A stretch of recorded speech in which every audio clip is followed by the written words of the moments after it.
Assalamualaikum warahmatullahi wabarakatuh. Kembali lagi bersama Sitpo Channel. Oke teman-teman, kali ini saya akan berbagi sebuah pengalaman ya. Berbagi sebuah pengalaman mengenai bagaimana saya bisa pindah ke perusahaan lain ya. Jadi saya di perusahaan ini sudah sekitar 1,5 bulan ya. Saya pindah dari perusahaan yang lama itu mulai bulan 5 akhir, dan mulai bulan 6 akhir saya sudah bekerja di perusahaan ini. Untuk bagaimana tata caranya pindah, di sini sudah banyak sekali teman-teman yang ingin ikut pindah ke perusahaan-perusahaan yang baru.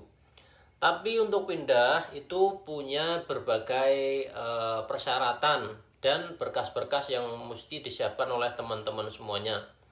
Berkas-berkas itu apa aja? Berkas-berkas itu adalah yang pertama yaitu adalah CV. CV menggunakan bahasa Jepang ya. Silahkan kalian teman-teman buat CV menggunakan bahasa Jepang. Ada juga yang bisa menggunakan CV menggunakan bahasa Jepang plus bahasa Indonesia ya. Itu tergantung dari kebijakan perusahaan. Jadi misalkan kalian mau buat CV dengan menggunakan bahasa Jepang saja, kalau perusahaan kalian itu mau nggak apa-apa. CV ini biasanya diisi dari nama kalian, tanggal lahir, keluarga kalian, terus di mana kalian tinggal, berapa lama tinggal di Jepang, terus sekarang statusnya di Jepang itu sebagai apa, Tokotegino atau Kensusei atau Jisusei atau pemagang itu ya. Oke, setelah CV itu masih ada namanya yang paling penting adalah Senmonkyu. Senmonkyu bisa kalian dapatkan saat kalian tes ujian di tahun ketiga atau tahun terakhir sebagai pemagang di Jepang atau sebagai Kensusei di Jepang ya. Sertifikat itu digunakan untuk mengapply visa di imigrasi ya. Jadi apabila kalian tidak mempunyai Senmonkyu, masih ada opsi yang selanjutnya, opsi lain, yaitu dengan menggunakan Yokachoso. Yokachoso itu apa? Yokachoso itu adalah hasil evaluasi kehadiran kalian selama menjadi pemagang di Jepang ya, menjadi Kensusei di Jepang. Jadi selama 3 tahun itu kalian akan punya evaluasi tiap bulannya. Misalkan dalam 1 bulan itu kalian libur bekerja selama 2 hari, maka di situ evaluasinya akan presentasi evaluasinya itu dari misalkan yang 1 bulan itu 20 hari plus atau minus 2 hari, itu berarti evaluasi kehadirannya nggak 100% ya.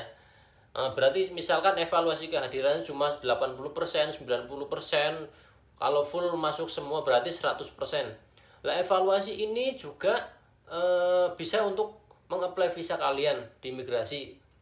Biasanya ditanyakan dari pihak TSK yang baru untuk kalian syarat-syarat atau data-datanya ya, kalau kalian nggak punya Senmonkyu.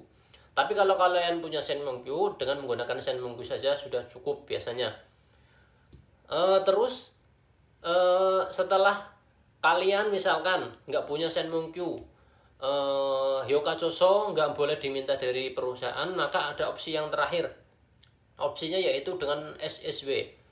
SSW, bagaimana cara kalian mendapatkan SSW adalah dengan cara kalian tes di Jepang ya. Tapi sekarang sudah banyak lagi, nggak cuma ada di Jepang, di Indonesia pun sudah bisa tes SSW atau keterampilan skill ya. Misalkan kalian mau tes keterampilan skill pengelasan, itu sudah ada. Tes keterampilan skill atau tes SSW pengolahan makanan sudah ada, semuanya sudah ada. Nah, keuntungannya menggunakan SSW ini adalah ketika kalian pengen pindah job, misalkan dari job pengelasan ingin pindah ke job pengolahan makanan, bisa menggunakan SSW tersebut asalkan sesuai dengan job yang ada di SSW itu. Jadi misalkan kalian ingin pindah ke pengolahan makanan, maka carilah SSW pengolahan makanan ya. Jadi nggak bisa SSW pengelasan misalkan, tapi mencari jobnya pengolahan makanan itu nggak bisa. Jadi harus sesuai job yang ada ya di SSW tersebut.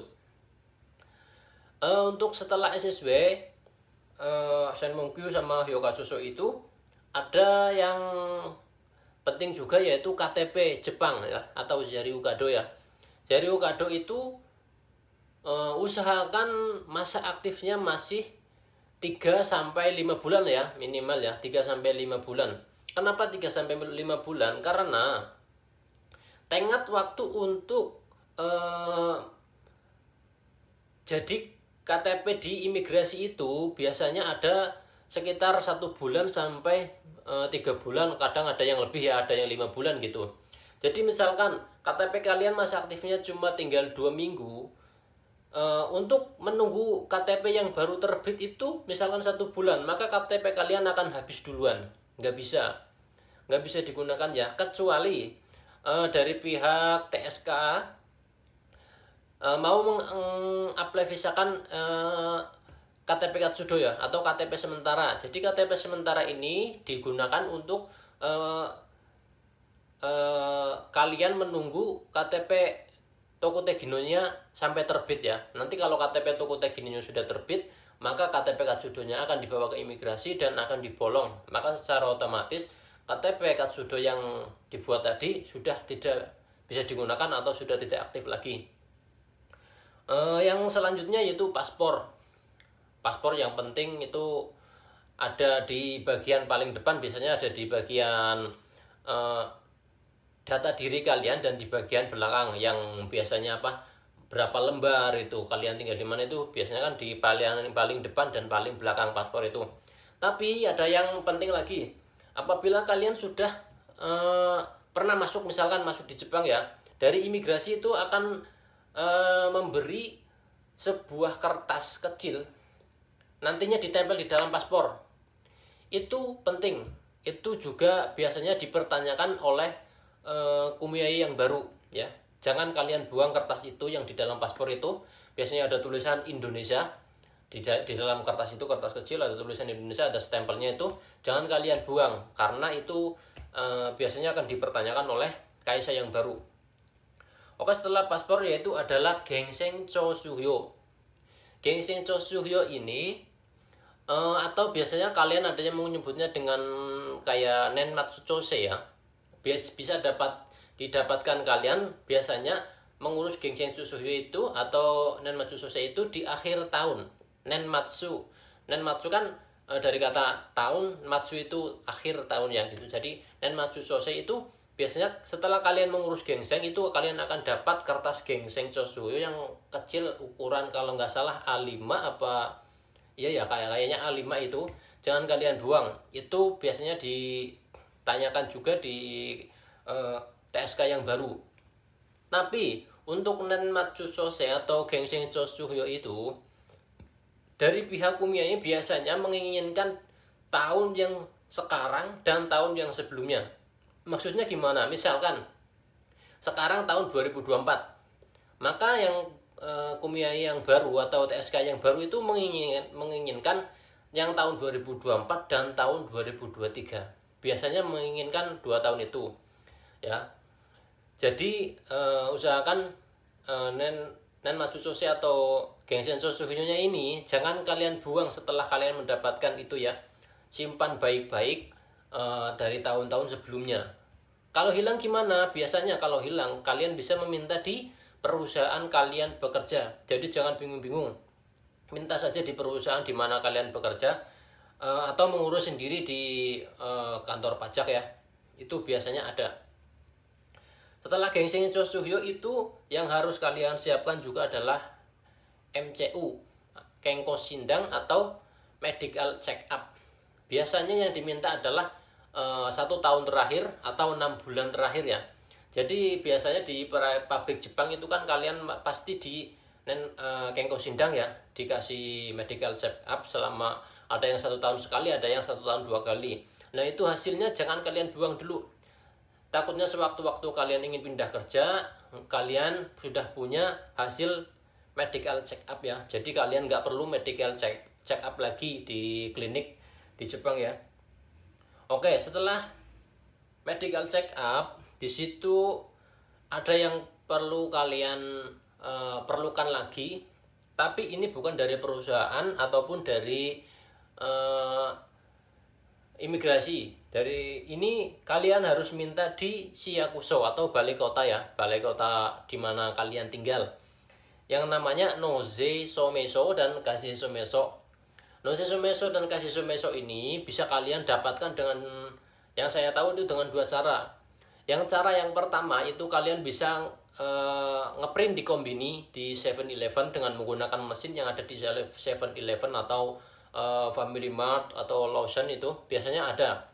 Dengan menggunakan mesin kalian harus memasukkan datanya secara manual dengan data kalian yang sudah ada, kayak my number, KTP, itu biasanya menggunakan data itu. Tapi kalau kalian nggak bisa menggunakan mesin yang ada di kombini, kalian bisa menggunakan opsi yang kedua, yaitu kalian pergi ke Siakuso, terus biasanya tata caranya ke Siakuso, ambil nomor antrian, terus nunggu nomor antrian itu dipanggil, kalian bilang sama petugasnya itu, bilang saya mau mengambil mengeprint ya, mengeprint gingseng, bukan gingseng, maaf, mengeprint Noze Someso dan Kasih Someso. Noze Someso dan Kasih Someso ini juga biasanya dari TSK menginginkan ada yang hanya tahun itu saja. Misalkan sekarang tahun 2024, TSK-nya hanya meminta tahun 2024 saja juga ada. Tapi untuk pengalaman saya sendiri, dari TSK-nya meminta Noze Someso dan Kasih Someso-nya itu dari tahun sekarang dan tahun sebelumnya juga, sama seperti Gingseng Chosuhyo yang tadi ya, yang saya jelaskan tadi, sama. Jadi tahun sekarang dan tahun sebelumnya. Itu kalian ngeprint di Siakuso itu biasanya bayar sekitar, untuk 2 lembar ya, 2 lembar itu 1000 yen biasanya di Siakuso, 1000 yen. Kalian cukup menunggu paling sekitar 5 menit, nanti kertasnya udah datang, print-printannya, kalian disuruh bayar 1000 yen oleh petugasnya, tergantung berapa banyak yang kalian print dari Siakuso tersebut. Setelah itu ada yang terakhir, itu adalah Tensutsu Todoke. Tensutsu Todoke adalah berkas pencabut untuk kalian tinggal pindah alamat ya.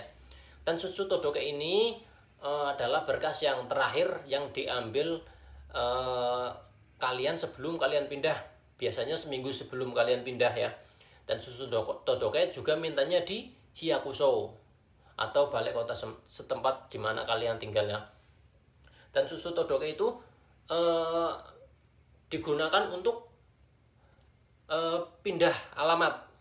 Biasanya Tensutsu Todoke itu juga diminta saat kalian mau pulang ke Indonesia, mau mengurus nangking di Indonesia, itu kan harus mencabut berkas dari Jepang dulu biar kalian bisa mengurus nangking di Jepang ya nantinya, bisa mengurus nangking di Indonesia nantinya ya. Itu namanya Tensutsu Todoke. Tensutsu Todoke itu biasanya dimintanya seminggu sebelum kalian pindah ke alamat yang baru. Oke, setelah misalkan berkas-berkas ini sudah kalian dapatkan, sudah ada di tangan, itu kalian bisa interview atau mencari job di Jepang ya. Biasanya TSK sudah menyiapkan data-data, minta data-data kalian, terus kalian diikutkan serta dalam interview atau dalam job. Oh ya, ada yang lupa ya, kayaknya tadi, yaitu JFT dan JLPT atau sertifikat keterampilan bahasa, maaf. Sertifikat keterampilan bahasa ini itu biasanya ada KAISA atau perusahaan yang meminta, ada juga KAISA atau perusahaan yang nggak meminta. Tergantung dari kebijakan perusahaan ya.